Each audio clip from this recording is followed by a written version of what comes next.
পুরোনো ব্যাংক দখলকারী চক্রের দৃষ্টি ব্যাংকটির দিকে পড়েছে। যেহেতু ইসলামী ব্যাংক বাংলাদেশ দেশের সর্ববৃহৎ বেসরকারি ব্যাংক, দেশের মোট রেমিটেন্সের একটি উল্লেখযোগ্য অংশ এই ব্যাংকের মাধ্যমে দেশে আসে।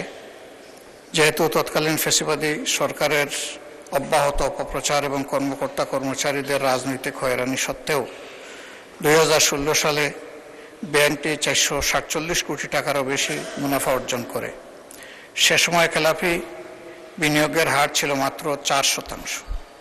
কিন্তু পরবর্তীতে ফ্যাসিবাদী সরকার নজিরবিহীন উপায়ে ব্যাংকটির নিয়ন্ত্রণ দখল করে এবং ব্যাংক লুটপাট ও অনিয়মের মাধ্যমে শুধু এই ব্যাংকেই নয়, দেশের সামগ্রিক অর্থনীতিকে মারাত্মকভাবে ক্ষতিগ্রস্ত করে। এর ফলশ্রুতিতে 2024 সালে ব্যাংকের মুনাফা আশঙ্কাজনকভাবে কমে যায় এবং শেয়ার হোল্ডারদের কোনো লভ্যাংশ প্রদান করা সম্ভব হয়নি।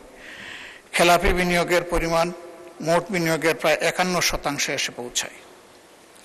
যেহেতু ফ্যাসিবাদ পরবর্তী সময়ে ব্যাংকটি ধীরে ধীরে ঘুরে দাঁড়াতে শুরু করে এবং গ্রাহকদের আস্থা পুনরুদ্ধারের পথে অগ্রসর হচ্ছিল, এক বছরের ব্যবধানে ব্যাংকের মুনাফা 108 কোটি টাকা থেকে বেড়ে 137 কোটিতে উন্নীত হয়।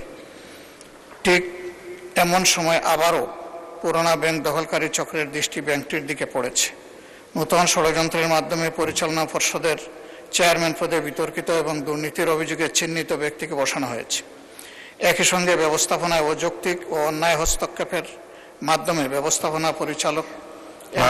মাননীয় বিরোধী দলের নেতা, আপনি তো পরে আবার বলতে পারবেন, এই পর্যায়ে সংক্ষিপ্ত করেন, পরে আবার বলবেন। এতটুকুতেই রাখতে পারি।